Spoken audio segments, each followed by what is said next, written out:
right, good evening. We're going to call to order the April 29th, 2021 Directors Meeting of the Nassau County Interim Finance Authority. So the first item we will consider is the adoption of the minutes from the March 25th, 2021 meeting. Is there any corrections? Is there a second? Yes. All in favor? Aye. Okay, motion carries, minutes are approved. Before we get to the other action items, we would go to our discussion item, and we'll ask the Executive Director, Evan Cohen, to give his report on the financial condition of the county. Evan? Sure, thank you. Good evening, everyone. This briefing is intended to provide an update of staff's assessment of the county's finances, as well as our outlook for the last 3 years of the financial plan, or what we refer to as the out years. The timing works well because the county executive submitted her administration's updated multi-year financial plan on March 31st, as was required by NIFA when the directors approved the county financial plan in December. Our overall conclusion is that despite initial projections in 2020 of the long-term negative economic consequences of the COVID-19 pandemic, the county's near-term fiscal outlook has improved significantly in recent months. But at the same time, we conclude that more work remains to be done to put the county's finances on a sustainable fiscal trajectory. In summary, we estimate that the county ended 2020 with a GAAP surplus of $43.3 million and currently project modest surpluses of $0.8 million in 21, $28.6 million in 22, and deficits of $132.8 million in 23 and $225.5 million in 24.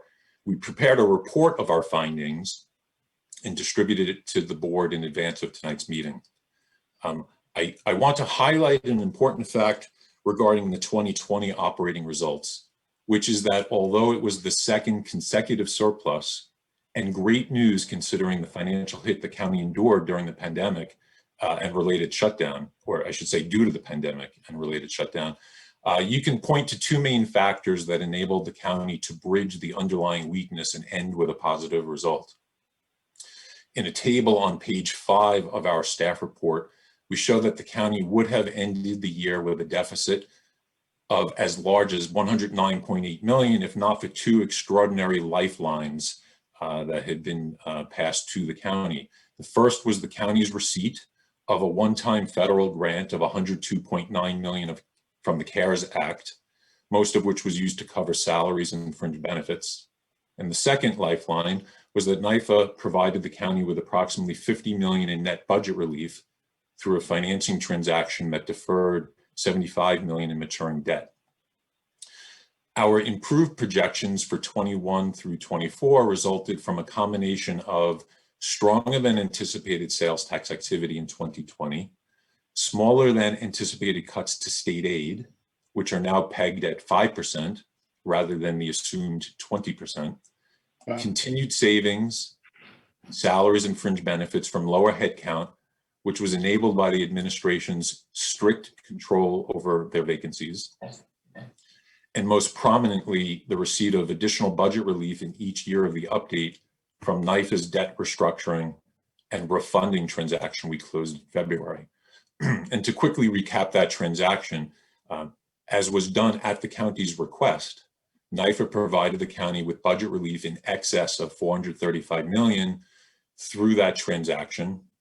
Overall, the transaction saved the county approximately $118 million on a present value basis.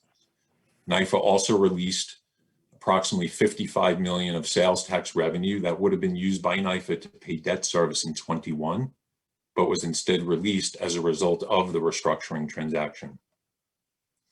Now, although our projections have improved considerably, some of the positive factors driving the improvement don't last beyond the term of the update, which leads us to conclude that there is still more work that needs to be done by the county to bring its long-term recurring expenditures in line with its recurring revenues on a sustainable basis. But on that note, I want to emphasize that the county's overall financial outlook is stronger than may be indicated by our projections for two reasons that are not reflected in the bottom line that I had mentioned at the start. One is that we are projecting a $153.5 million surplus in sales tax revenue in 2021. And two, the county anticipates receiving $397.7 million in new federal aid from the American Rescue Plan Act. To be more accurate, we are recognizing the additional revenue, but we have also included in our projections an offsetting transfer of these revenues into the special revenue fund. So in other words, we're treating the projected sales tax surplus and federal aid as budget neutral. To remind everyone, the special revenue fund was created by the legislature in December to trap these types of unbudgeted revenues and then restricts the purposes for which these resources can be used. The restricted uses are cited in our staff report, and it's based on the details in the local law that was approved by the legislature. But despite these restrictions, we feel that the special revenue fund can be a useful financial planning tool. That is why it is imperative for the county to craft a plan that facilitates the use of the special revenue fund in a way that helps stabilize its finances in the out years. For example, we note that the county has large long-term liabilities on its balance sheet for items such as the tax certiorari backlog and other non-certiorari judgments. Those have historically been items that the county would seek to bond if large enough. Now, the payment of these types of costs by the special revenue fund is permissible. Now, besides the obvious fact that financing these operating costs through additional bonding would require the approval of the legislature and NYFA, which is not certain, we remind everyone that the action would contribute to GAAP deficits, generally accepted accounting principle deficits in the years that the payments were made. So bonding operating costs is an action that should be avoided. Now, in our report, we also mentioned that a concerted effort should be made by the county to identify, where possible, and evaluate new structural solutions, possibly involving opportunities to save money through shared services arrangements with municipal neighbors and or other levels of government. These types of initiatives require careful planning and extended lead times before implementation. We recognize that, but based on our analysis, the county has been provided this lead time and should take advantage of it. That concludes my comments. I'd be happy to answer any questions that anyone has. So Evan, just to recap again, the money that's going in the special revenue fund, you're projecting that's 158 million of sales tax, right? And approximately what, 200 million of the federal stimulus Correct. money? Yes, and the administration. That's half of the money they're supposed to get, right? Yes, the administration. So the other half is what? That's, you've used that, you rolled that into the 22 budget? Well, the administration expects to receive the federal aid half this year and half the spring of next year in 22, which is why we didn't reflect the transfer of the full 397 into the special revenue fund. As far as its impact next year, we have not included that as part of our projected balance because the county has not announced what their intention is to do with that money. So that could become a favorable, Right. have favorable impact on the county's finances in 22 if they were to look to expend that all in 22. Certainly improves cash flow.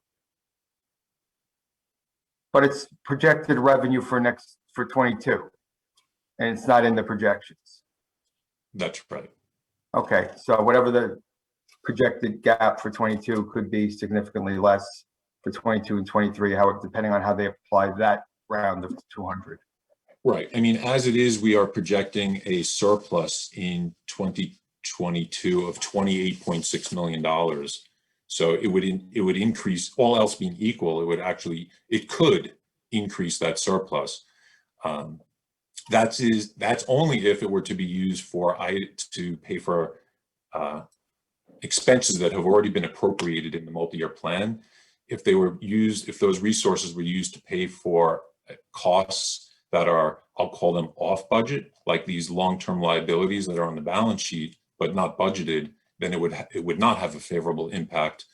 It would not create a larger surplus. It would avoid a deficit. Right. Okay. I mean, these are high quality problems for the county to have, but the message is to the extent they use it prudently to achieve structural budget balance, that could actually help them going forward rather than, squandering an opportunity. Right. So we encourage, kind of the obvious, which is begin planning, working to craft a plan that would use those resources in the most fiscally prudent manner. Right. Any other questions? Yeah, I'd like to commend the staff on a report that's thorough and analytical. It's pretty clear that the county is now contending with different takes on positive cash flow, which is a good problem to have. And you are wise as the staff to advise the county to treat that carefully and to use whatever excess funds they get from the current situation for things that will help achieve long-term balance where possible. Thank you. Yep. Great job, everybody that worked on it, especially, Evan, of course, and the rest of the staff. If there are any other questions, we would then move back to the action items. First action item is a consideration of an amendment to the county contract for the Nassau Healthcare Corporation. Martha, are you going to, or who's going to present that? I am. Hi, everybody. Item 8321 is an amendment to the successor agreement dated November 1st, 2007 between the Nassau Healthcare Corporation and Nassau County. The agreement terminates on the final maturity of NHCC's county guarantee bonds, which is actually 2029. The amendment was approved by NHCC's board on January 14, 2021, and by the county legislature on March 22nd, 2021. The purpose of the amendment is to resolve outstanding claims by NHCC for payment for services and other amounts that date back to 2012 through December 31, 2019. Both parties have agreed that the outstanding amount to be paid is $30,772,896, which will be payable in 3 installments. These amounts have been either encumbered or accrued in prior years, and therefore there is no negative impact in 2021. As per OMB and the Comptroller's Office, they estimate that there will be a reversal of a prior year encumbrance in the amount of $2.1 million, which will become part of the effect of encumbrance gap adjustment. There is also the reversal of an accrued liability in the amount of $2.2 million, which will have a positive impact in the 2021 year-end results. This amendment does not address healthcare services provided to the county inmates at the correctional center. These type of services are currently provided by NHCC and are contracted by the county under a separate agreement. The amendment in front of you also modifies the following. For year 2020 and thereafter, March 31st of the following year is the deadline for NHCC to submit claims for payments with supporting documentation. After claim validation, the county has until June 30th to pay such claims. County is the payer of last resort for services provided to inmates that are admitted and treated at NHCC and not at the infirmary at the correctional center. Payments under the successor agreement are subject to offset against the county's payment of NHCC debt service. There is no advance payment or acceleration. The termination payment to former county employees shall not include the value of leave that NHCC employees use prior to retirement or termination of employment. Are there any questions? I'll move the item. Is there a second? I'll second. All in favor? Aye. All right. Aye. Any opposed? Okay, motion carries. Next item on the agenda is the consideration of the Nassau Healthcare Corporation interest rate conversion and swap terminations. Jerry, is that you? Yeah, good evening. I'll be brief because you have received more detailed materials, but I should note, if you have any questions after my short presentation, that I have representatives of the county, of the underwriters, and of the hospital available in the peanut gallery there if you want additional information. The transaction that I'm about to describe has been approved by both the county and NHCC and should save, depending upon the market, approximately $500,000 per year in debt service. The term of the bonds, I believe, goes out to 2029. The Nassau Healthcare Corporation and the county are seeking your approval to remarket NHCC's $156.39 million of outstanding debt. The intent is to convert all of NHCC's outstanding NHCC Series 2009 bonds from current variable rate mode to a fixed interest rate, and simultaneously to terminate the interest rate exchange swaps which were associated with the bonds. The county has provided a direct guarantee for the bonds previously and will continue their direct guarantee. And to be very candid about it, the hospital would not have been able to sell these bonds on its own credit. It needed the county's assistance. So as I said, if you have additional questions, I'll be delighted to answer them, or I have a whole panoply of people ready and willing to answer your questions. So Jerry, there's a pretty high premium on, is this just because of the assumed coupon rate? And, you know, it's pretty high premium relative to the par. And I guess second, just to verify my understanding, it looks like the total indebtedness goes up because of this, but that's because the swap termination doesn't get marked to market. It only comes into play when you pay it off. Is that fair? The additional amount of the debt is because you're taking out the agreements. Right. Which would be an obligation anyway, just not recognized until you do it. That's right. They definitely have a notional value now. Okay. If they had gone to maturity, they would have had they go to zero. No liability, but to keep them outstanding would have been troublesome. Among other things, I'll move the item for discussion then. Okay. And then just in terms of other risks, Jerry, maybe we explain what the other risks that are being mitigated that as a result of this relative savings. I mean, isn't there an issue in just in terms of finding a bank to provide liquidity to support swaps? Yeah, I mean, when you have variable rate debt outstanding, you need a letter of credit. It's been very difficult for the hospital to get letters of credit. And as a matter of fact, Bank of America, who's the lead underwriter here, has been supplying them a letter of credit in recent years, but there's no assurance in the future that they'll give them a letter of credit. And if by some chance they couldn't get a letter of credit, the bonds could be accelerated, which would be a big burden on the county. Furthermore, as some of you know, and I started to mention to Chris, the swaps are based on a LIBOR swap. LIBOR is going away. They would have had to convert to the new, whatever the new thing is going to be. Right. So that would have been a problem. And then also, very candidly, the hospital isn't in the business of doing this kind of financing.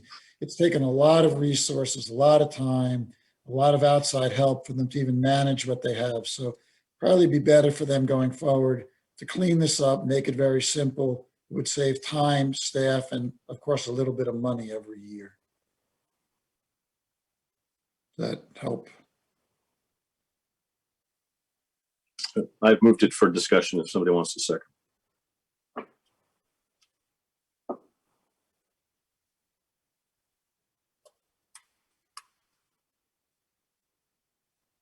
Is there a second? Yes. I'll Second, I was on mute. I'm sorry, guys. Okay, so I think Mo has seconded the motion now. Is there any other questions, or Jerry, do you want anybody from the county or the outside advisors to speak about anything else about the transaction? We are prepared to go down to the microscopic level if you want, but I think the materials pretty well sum it up. And most important, I guess, is that I'm satisfied that everyone has approved this. and that it's a prudent thing to do now. But of course, anyone you'd like to speak to is available.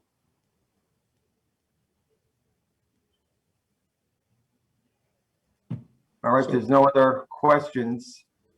We'll take a vote. All in favor? Aye. All right. Any Aye. opposed? Okay, motion carries. Move to adjourn. Is there a second? Second. Yes. All in favor? Aye. Aye. Aye.